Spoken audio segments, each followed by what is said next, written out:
Fala galera, vamos aí para mais uma aula de imperialismo. Vamos voltar a analisar o caso chinês, um caso bem complexo, um caso bem triste, como eu falei para vocês na aula anterior, e que agora a gente complementa com o que? Nós iremos falar da entrada do Japão. O Japão também atua de maneira imperialista na China. Nós iremos daqui a pouco falar sobre a modernização japonesa. Eu estou analisando só o que aconteceu com a China, mas eu também vou comentar como o Japão inicia seu processo de modernização, como eu saio de um regime feudal para uma centralização com a era Meiji, com os Zaibatsus, então isso vai ser interessante. A gente vai analisar como o Japão realiza essa modernização, essa ocidentalização, acho que é interessante pensar nisso.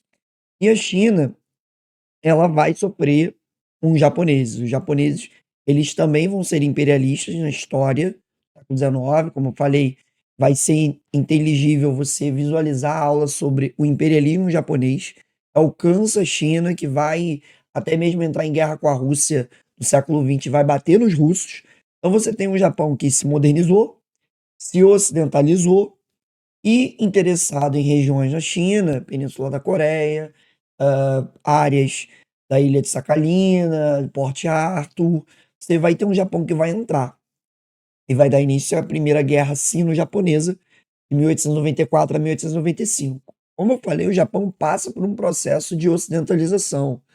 E aí o Japão vai passar o carro em cima da China, vai bater a Primeira Guerra Sino-Japonesa, você vai ter outra guerra sino-japonesa no século XX, o que mostra um Japão extremamente imperialista, um Japão extremamente dominante no Oriente. E aí entra até uma discussão que é legal, que é pensar o quanto que a humanidade, né, os povos, as civilizações, quando percebe-se com mais poder que outras civilizações, toma uma postura agressiva, violenta, dominante, bélica, de submeter o outro, principalmente por obtenção de recursos. Aí você consegue justificar a lógica armada, a lógica tecnológica que a gente tem hoje e que a gente foi construindo isso ao longo do século XX. E você ter uma corrida armamentista para você ter capacidade de se defender e assim colocar tudo na mesa de negociação, porque se você não tem capacidade de negociar, você é simplesmente invadido.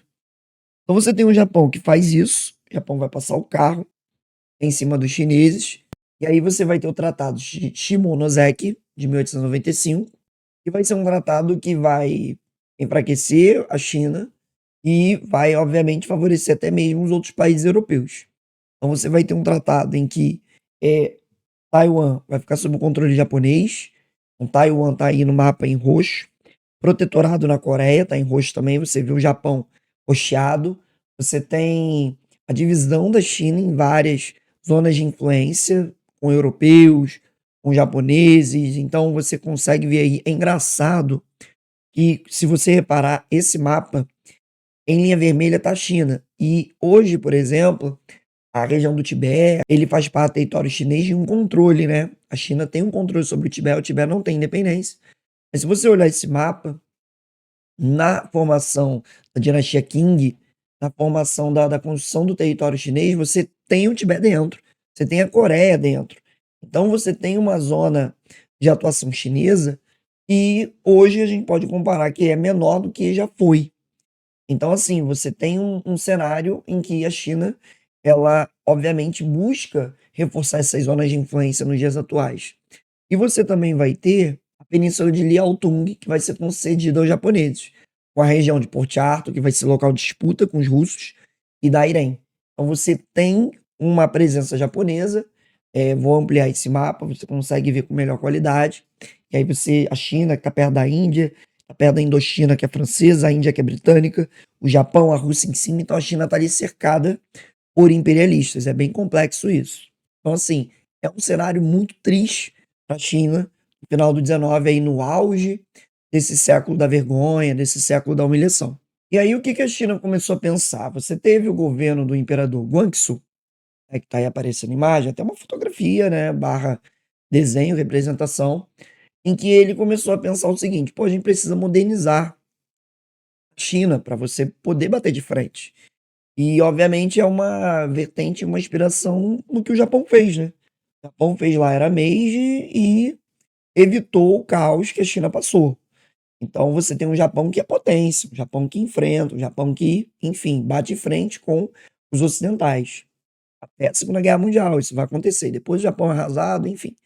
Aí você tem uma China que, com o Guangxu, ele tenta fazer isso. Só que a rainha mãe, a Tsu-Risi, a mãe do Guangxu, juntamente com o apoio de uma ala conservadora, não vai gostar dessa reforma dos 100 dias, né, dessa tentativa de modernização. E aí, achando que seria maléfico para a China, ela prende o filho é aprisionado, ela assume o governo de fato, o Guangxu vai ser preso, e a ala conservadora vai apoiar a rainha, Tsu-Risi, e aí ela vai anular os decretos do Guangxu e vai estimular um movimento xenófobo, um movimento nacionalista na China contra a presença estrangeira. Legal, interessante, uma resposta chinesa, mas sem a modernização, sem as ferramentas para poder enfrentar o estrangeiro, você fica numa situação em que vai ser um movimento vazio.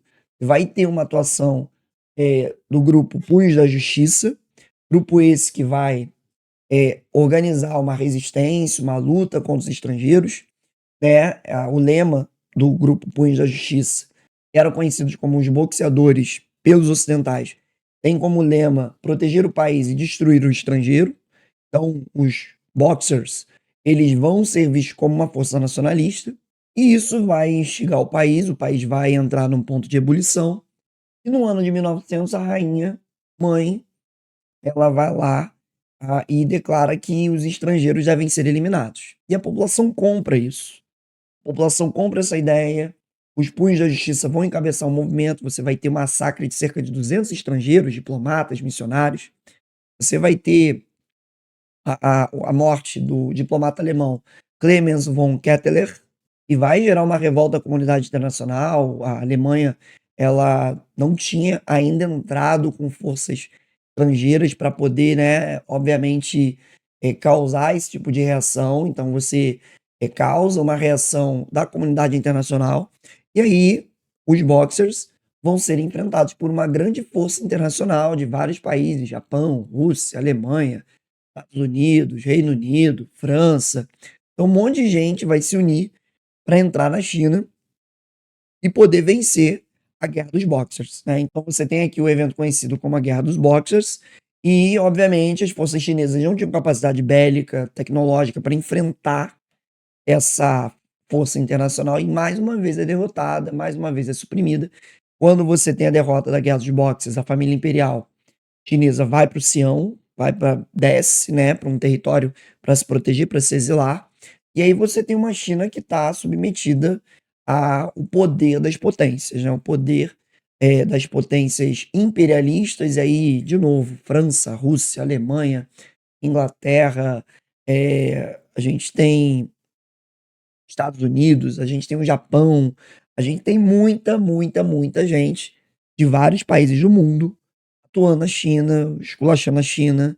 E aí eu gostaria de terminar com essas 2 imagens em que você tem, primeiro, a imagem chinesinho, né, "Ei!", e aí tá lá a pizza da China sendo dividida, você percebe até uma tensão entre o Reino Unido, representado na Rainha Vitória, e um alemão dividindo essa pizza, e eles discutindo ali, já uma tensão no olhar.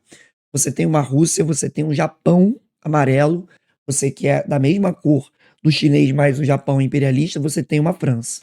E você tem essa outra imagem, que é uma imagem interessante, e a legenda fala, né: "O problema chegará com o despertar".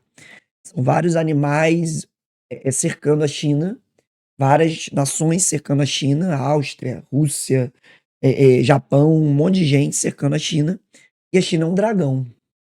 Então, em algum momento, isso vai dar muito problema para eles. Então, assim, é bem interessante que hoje a gente vê uma China potência, uma China rivalizando com os Estados Unidos, com a Europa, com todo mundo, uma China sendo respeitada a nível global, após muito tempo depois desse século da vergonha, século da humilhação.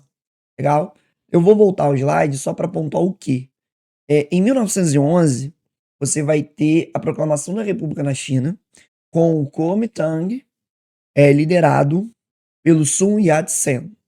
E o Kuomintang surge nesse contexto de uma reação nacionalista na China, onde você começa a ter uma pressão para que os países estrangeiros saiam da China. Então você vai ter uma organização partidária, você vai ter um governo republicano, que é um governo com traços liberais, com traços burgueses. Então você, obviamente, tem um paralelo de autodeterminação dos povos, aquele princípio liberal de, olha, é a China para os chineses. Então o Kuomintang tem muito isso.